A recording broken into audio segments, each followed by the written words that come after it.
So about 500 days ago, I came to the realization that I'm getting a little old, getting a little more gray. Kids are getting a little older. They're more self-reliant. They don't necessarily need me. And I'm like, okay, well, am I going to continue to do this type of real estate and other deals I've been doing that really don't challenge me, that are pretty easy to do, and I can make a few bucks and make a living. But what about doing something that I feel that's like the next thing, and that being this golf challenge, basically the golf range, purchasing that and turn it into this top tracer thing and creating something that hasn't been there before, and meeting people I have never met before, and getting myself out of my space. And so I set a clock, which started at 1,000 days, and I said, hey, we're gonna need within 1,000 days to have something to look back and go, okay, I focused on this thing for 1,000 days and I made this thing happen. Well, it's been 500 days, and 500 days before, I had no golf range. I had no real direction on what I was going to do or what I'm getting myself into. And come now, it's been 500 days on the dot. I don't know if you guys can see this. I'll show you this thing real quick. I set this thing up. Darn it. Set this thing up. So it's been 500 days, and here I am, and I have a golf range down in North Carolina in Concord, which is a beautiful area. And what I've learned is just, I didn't know what I was getting myself into. I mean, just the challenges of dealing with cities and the rules and how slow things go, civil engineers, and you'll send an email and they'll respond 10 days later with a question about your email. And then you'll send them an email back, here's the things I need to have done. Then whenever they create it, they don't listen to the things you said, and all of a sudden you're back at square one, and it's been a month, it's been 2 months, it's been 3 months. And then talking to the city, nobody knows other than following these ordinances or rule books. Well, what about if I do this? Well, I don't know. So basically you have to spend the money, create the thing for them to tell you no, is what's kind of happened with this first deal. And so I'm gonna talk about it for just a few minutes. This is my template that I was planning on bringing investors in, and but as I started to get into this, I'm like, gosh, I don't want to set expectations. I don't want to work on other people's timelines. I'm going to do this thing myself, and do a little bit smaller project. And that's kind of what happened. Was I had this great vision to put this cool bar and the whole shebang, and it would have been awesome. But the problem is the property sits in a floodplain. You have to raise the land above it. And I thought, no big deal. Get a couple of plows together, boom, bang, boom, you're done. Well, now you're dealing with FEMA, you're dealing with the water department, you're dealing with engineers and people who think much different than I do about how things have to be done. And so what happened was, as I'm going through this process, new things pop up. Well, so we created, you start with an architect and you create the plan of what you want to do, and how you want to lay out this bar and bathrooms and how the bar is going to look. And that's the fun part. And I taught myself how to do sketch and do some other things, which in theory should have made it less expensive, but dealing with these type of professionals, and nothing against them, it just, they want a lot of money for doing, in my opinion, a little bit of work. So anyway, so we get all this stuff together, and now the problem is you created what needs a stormwater management system. Okay, what the hell does that mean? So now I thought, well, you have to deviate some water because I have 19 acres. That's a natural stormwater management system. It's all, sand and everything else.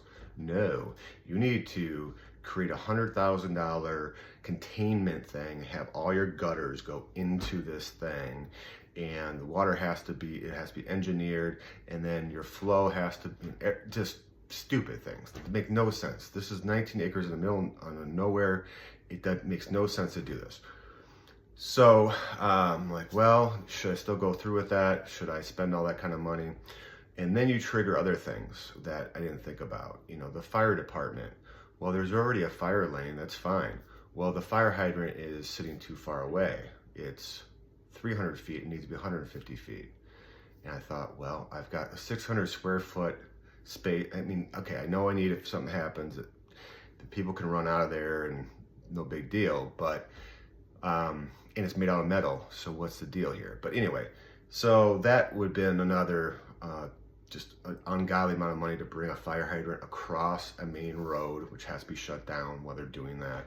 And then, so we put these plans together and we do a kind of a soft submit, they call it, where you just kind of get some of the ideas from the city.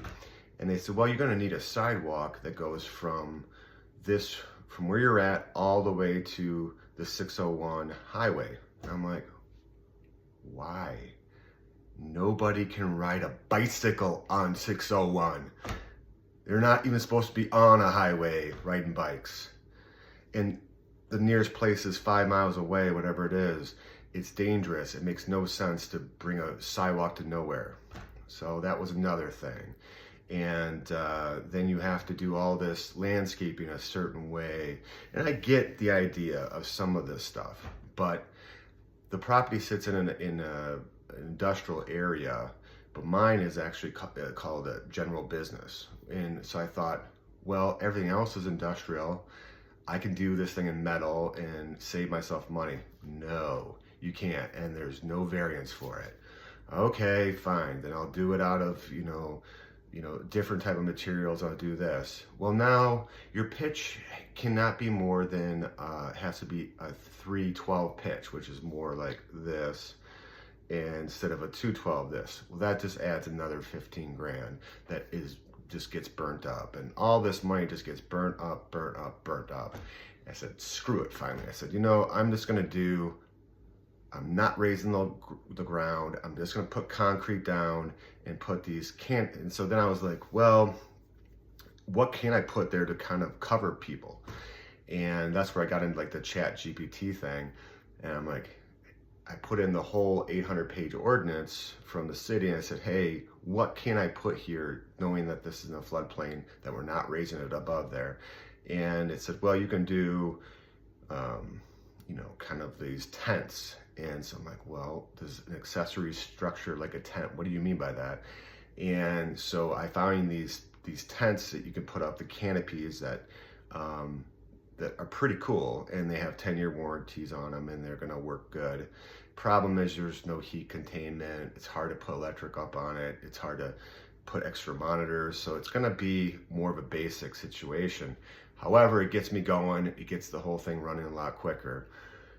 So here I am, it's January. Like I said before, it's been 500 days since, and I didn't even have this property in mind or other properties.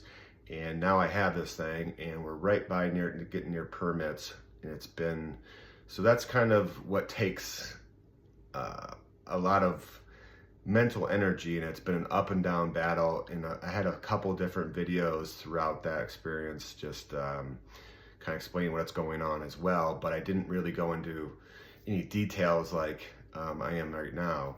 So then my other thought was, all right, who's going to manage this thing? And I always had wrote down that, you need retired people, maybe that like golf, whatever else.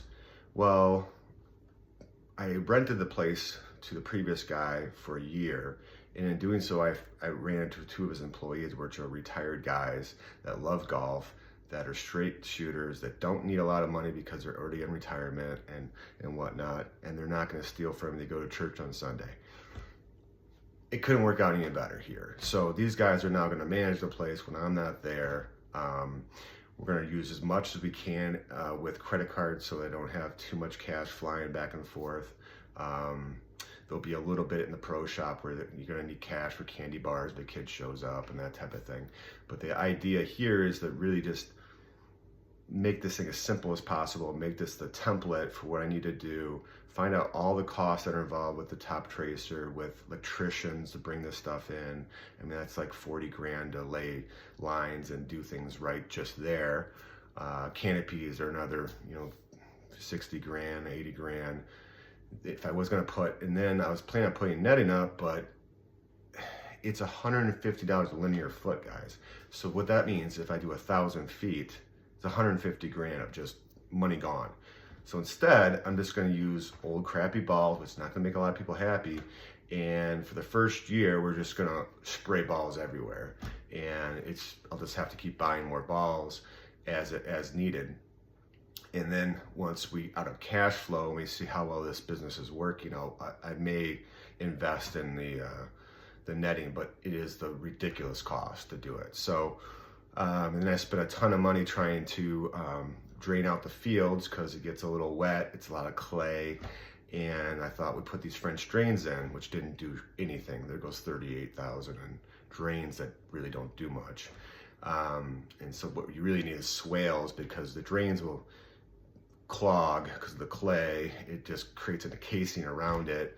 It doesn't do much. So things I'm learning, so that the next deal that's much larger, that I can bring other people involved in, I can really speak with authority of how this is really going to work. And I can make proformas. I don't want to say promises, but I can make proformas that I know are going to be fairly accurate. And this golf range concept is really taken off. I feel sometimes I'm a little behind the ball. I wish I could be locking up more land, because there's 2 other groups that are cold calling, just like I was, and calling these places and locking these places up. So my next plan is to try to go, well, should we be just trying to lock up land? I don't know, but I'm gonna get this thing rocking here. It's gonna be about 3 or 4 months. Will be another 15 or another 3 months or so. I'll get back with another video here. Sorry for it being a little long, but it's been a long time since I get back to people, and those that are interested, that may want to invest with me in the future. This is an easy format where you can kind of, maybe go back after you invest with me, go, you told me this. And I'll be like, I know, and here it is. So that's the plan, guys. I look forward to working with people here on this stuff in the future, and bringing everybody down there for grand opening if possible. Golf will be on me. Talk to you soon.